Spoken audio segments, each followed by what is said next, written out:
Welcome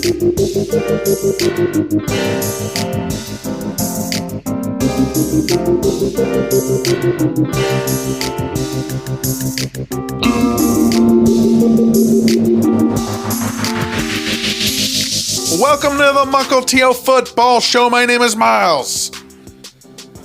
The San Francisco 49ers blowout the Arizona Cardinals 38-10 in Mexico City. It was pretty fun. I couldn't really get a sense of the crowd. You know, I was wanting that. We've had other games in Mexico where it's sort of this bee's nest of activity and suspense, like they watch their soccer games with, or football to them, or I don't. Do they say soccer in Mexico? I don't know. In Europe they say football. I don't know.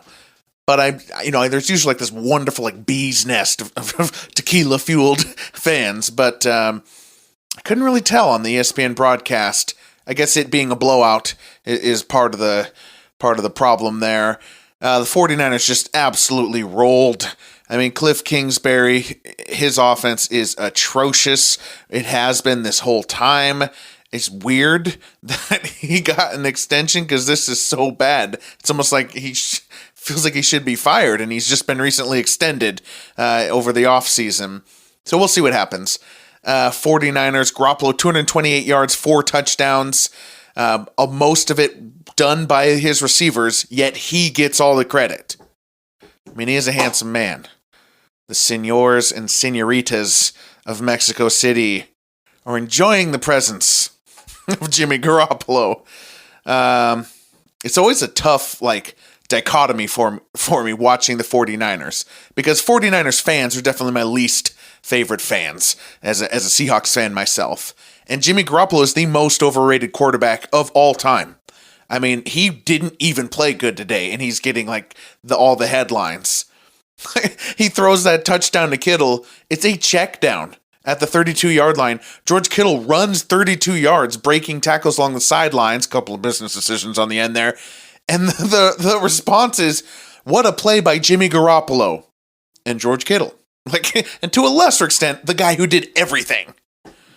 I don't know. Probably not the night to be dissing Jimmy Garoppolo, but it was so cool. And the dichotomy I was referring to is 49ers fans are my least favorite. Jimmy Garoppolo I'm a complete hater.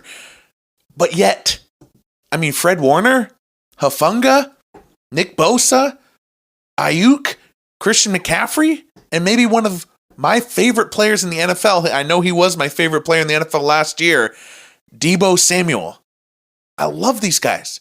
So watching these games is just exhausting for me. I hate the 49ers, but I love all these players. I don't know. It's just weird. McCaffrey was out there. He had over 100 yards total. Deebo had that 39 yards reverse touchdown. Ayuk had 2 touchdowns. Kittle had 2 touchdowns. It was just a bloodbath. And the Cardinals looked equivalently horrible, even without Kyler. And I don't know, would Kyler really have changed anything this year? I mean, last year he was on the MVP pace. But 2022 Kyler Murray in this game is probably still 38-10, which is sad. They did, the card started kind of looking like a game, but at least at the beginning, DeAndre Hopkins got that taunting penalty. Oh, that was early in the game. I wanted to say something about that because I was embarrassed. We bring DeAndre Hopkins. We bring Fred Warner, Nick Bosa. We bring all these great players, Deebo Samuel, Christian McCaffrey. We bring them to Mexico City, and we call taunting on a guy for pointing at people. God, just embarrassing, man. Don't embarrass us in front of the international fans. I don't know. I don't know what the Cardinals are going to do. Maybe we shouldn't even glean that much from this game at all. It's a 6,000 feet elevation, and it's an international game. But, hey, great night for the 49ers. Horrible night for the Cardinals. That's football, baby. Mukilteo Football Show is football everything, NFL history, legacy, ups and downs of a season. Follow us at MUK_football, at MUK_football on Twitter or YouTube. Subscribe, share, review on Apple, Spotify, Anchor, wherever you get your podcasts. We have shows Monday after Monday Night Football, Thursday after Thursday night football, Sunday after Sunday night football. And now that week 11 is in the books, let's talk some winners and losers. Reminder to check out yesterday's show, the Sunday show, where we review Sunday Night Football. We give out the Sunday Best Awards, the Whispers Around Town Award, the Is Jeff Saturday Good Award. Go see who that's awarded to. Spoiler alert, it's Jeff Saturday. Go check out the other awards there. And tomorrow, we will be back. My brother Kirk will join in for a preview of Bills, Lions, Giants, Cowboys, Patriots, Vikings, all the Thanksgiving Day games. One of my favorite days of the year. So we'll talk all 6 of those teams heavily tomorrow. So I'm going to stay off of them for the winners and losers here. We'll talk all 6 of those teams. And I kind of kept them off the Sunday awards as well. So we'll talk it. But first, let's get to some Week 11 winners.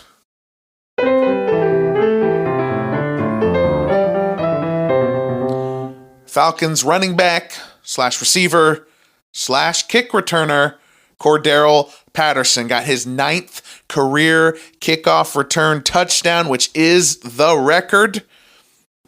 Yesterday, that was pretty cool as a Falcon against the Bears.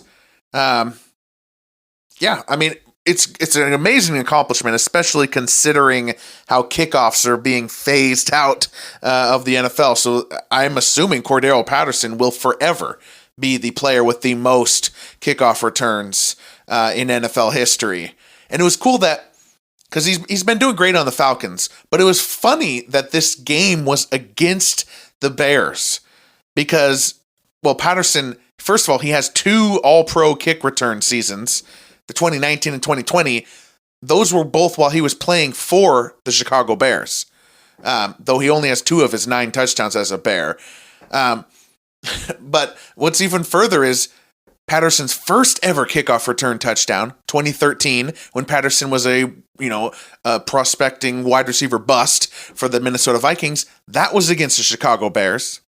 And then in 2018, Patterson's first time that he scored a kickoff return touchdown as a non-Viking was when he was on the Patriots. That was against the Chicago Bears. And then he scored 2 for the Chicago Bears, 1 in each of his all-pro seasons there, 2019 and 2020. And now here we are in 2022. Cordero Patterson's now a Falcon, sets the record against the Chicago Bears. So even though Patterson was only on the Bears for 2 of his 10 years, 5 of his 9 kickoff return touchdowns are directly either against or for the Bears. But anyway, this is about the Falcons, and this is about Patterson. And, it's pretty cool. So I'm thinking, hey, this Chicago thing is kind of interesting, how connected Chicago is to this record. It's so appropriate that Patterson set this record against the Bears. Let's go. I'm going to go on the internet, start commenting on some little places. I visit some forums, and the internet's talking about put Patterson in the Hall of Fame. Like all these people. What? Whoa. No, back up. Patterson, yes, he's going to be forever the kickoff return, touchdown holder, but he does not deserve to go into the Hall of Fame. The points on the message boards there were the efficiency metrics are impressive, and they are. Patterson set this record in an era when kickoffs are being phased out. That is amazing, and deserves all the credit in the world. But 9 kickoff returns is just not enough for the Hall of Fame. I mean, and my counterpoints are, well, first of all, there's guys who probably could have set this record as well, but they were too good to be returning kicks and playing special teams their whole career. Like Tyreek Hill, if he devoted his entire career to kickoff returns, he'd have the record. Steve Smith Sr., back for the Panthers in the 2000s, he'd have the record. Deion Sanders, Rod Woodson in the 90s, they probably would have set the record, but they were too good. You can't be in the Hall of Fame for doing something that you were only doing because you couldn't be a real part of the offense. And then the next counterpoint I have to back that one up is before this touchdown, Patterson was tied with Josh Cribbs and Leon Washington with 8 kickoff return touchdowns. Are we saying that Josh Cribbs and Leon Washington were 1 touchdown away from the Hall of Fame? No. Okay, but this is way too negative. This is super fun. Patterson has the weirdest career. He's a wide receiver bust in Minnesota, goes to Oakland, becomes a bust there. Then he's used as like this utility unicorn in New England for 1 year. Chicago's like, we like that. They take it. They use him that way as a kick returner and kind of this unicorn. Atlanta is the only team that has ever gotten Patterson truly integrated in the offense. And that's been super fun. Actually, it's been one of the reasons he hasn't been returning kicks that much lately. That's why what took so long to break the record, because he's actually a part of the offense, which is another to my point. But tip of the hat to this unique player. I'm glad he's in the record books. Our kickoff return king, Cordarrelle Patterson. All right, next winner. The Washington Commanders with Dan Snyder. The hope. There's some hope. Dan Snyder's selling the team because now the owners are against him because he appears to have messed with their money. A line you just don't cross. You can harass women and oversee a toxic workplace, but financial impropriety, you're selling the team. This took a cynical turn, but the point is, Dan Snyder is not long for the NFL world, and he cannot be gone soon enough. But there's just kind of like a fresh hope, a fresh glaze over Washington for the first time that's sort of coming with this. And the Commanders they're playing well. Tyler Heineke is leading them to wins. He's wildly popular amongst the players there. Watching the games, it doesn't seem like he's doing that great. Throwing up jump balls for Terry McLaurin. But you know what? Maybe that is great. If you're going to throw up jump balls to somebody, throw them to Terry McLaurin, right? Just the team's playing well. That defense for the Commanders is finally showing up. Gibson and Brian Robinson, a nice duo. They're 6-5. So, although the Commanders are last in the NFC East right now, they are one game out of the NFC playoffs. They're the 8th seed. They're right there on the heels of the Cowboys, Giants, and Seahawks for those wild card spots. The great irony, of course, would be the Commanders really have a great season, which leads Snyder to not sell the team. That would be great irony that I'm sure Commanders fans hate me for even bringing into existence. All right, let's get to the losers.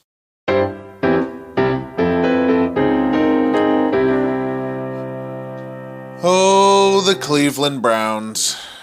They lost to the Bills. They looked overmatched at a lot of different points of this game. And they're 3-7. And it feels like this is the point at which the Cleveland Browns have to throw the 2022 towel in. It was a good run. There were a lot of wild losses. They lost like crazy, unlikely game to the Jets. They randomly stomped the Bengals, as is tradition now, apparently, since they did that last year too. But 3-7 is disappointing. And it sucks because Jacoby Brissett played the best stretch of football that he's ever played. There were sparks in Indianapolis and Miami when Brissett would have a good game or two. But as far as like a 10-game sample, this has been pretty good. Brissett, he's been consistent. He played really well against the Bills, 324 yards and 3 touchdowns. Some garbage time in there just to pad the stats, surely. But Brissett has been fine. Made some back-breaking decisions late, yes, but let's not absolve him of blame. But yet they're 3-7. And it's just not what you would have expected.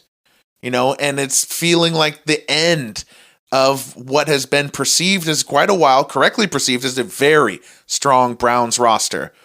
And now Deshaun Watson's returning in week 13, I believe. I don't know. The roster just didn't pull it through. Brissett did enough.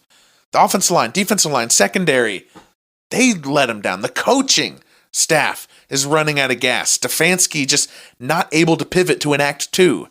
And it's just, for the Browns fans, it's feeling like two ships in the night. The elite Browns roster of 2019, 2020, 2021, they're leaving the harbor. And as their Deshaun Watson enters the harbor, it's just not going to be there at the same time. So I'm sorry, Cleveland. All right. Last loser.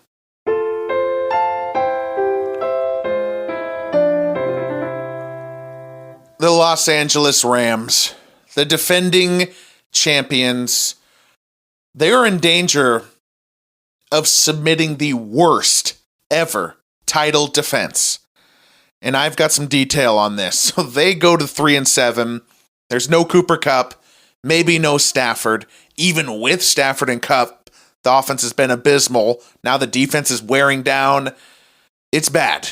It's really bad. And they are on a comfortable pace to be the first defending Super Bowl champion to have a losing record since the 03 Buccaneers. So it's been 20 years. So welcome to worst title defense watch. What's it going to take for them to be the worst? Well, first we got to look at the bottom. We got to look at who's currently the worst. So I went into this, and I probably took more time on it than I should have, but I've come up with the 3 worst title defenses. And to me, a worst title defense means you let your city down. You know, you came back in, you're like, we're going to defend this title and it's going to be so good. And it's something you say at the the rally, we're going to roll it back or something like that. This is an emotional and unfair ranking. Teams that had no real title defense, like, okay, the 99 Denver Broncos, Elway's retired. They already defended the title, 97 and 98. Nobody expected the 99 Broncos to do anything. They have Brian Greasy now. They were 6-10. I'm not calling that a worst title defense. Okay, that's something else. It was over. It was over. They weren't really even truly trying to defend a title. The 91 Giants as well. Like, Belichick's gone. Parcells is gone. They had a huge run through the entire 80s. They won their second Super Bowl. Or the 68 Packers, they had won their 5th championship and their players had all gotten old. Lombardi's gone. Like, those teams, it's over before the season even starts. They're not really trying to defend a title. It was over. That team was gone. The Super Bowl champions didn't play the next year, at least in the form that they won the Super Bowl with. So I don't count those ones.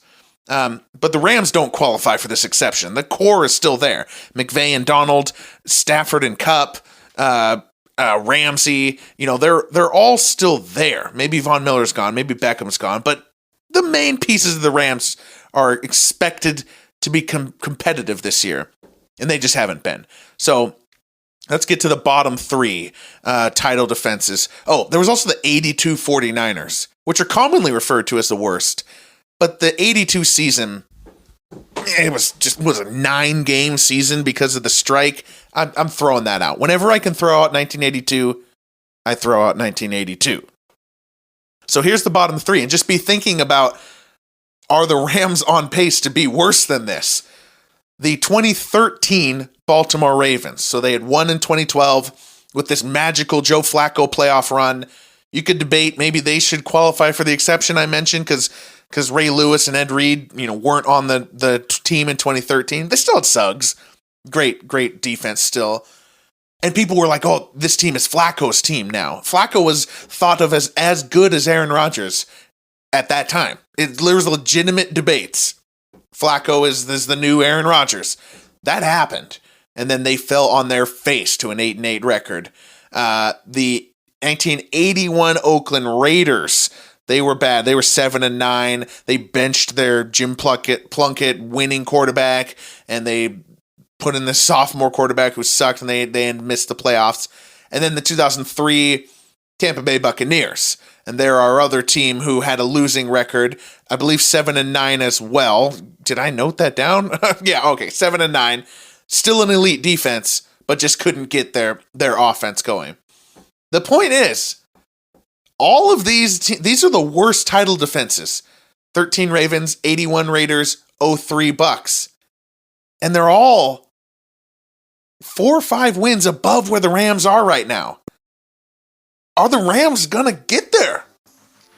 If the Rams only win 1, 2, or 3 more games, I think we can legitimately call them the worst title defense of all time. So they're playing for that. All right, we'll see you tomorrow with my brother Kirk for previewing the Thanksgiving games. Good night.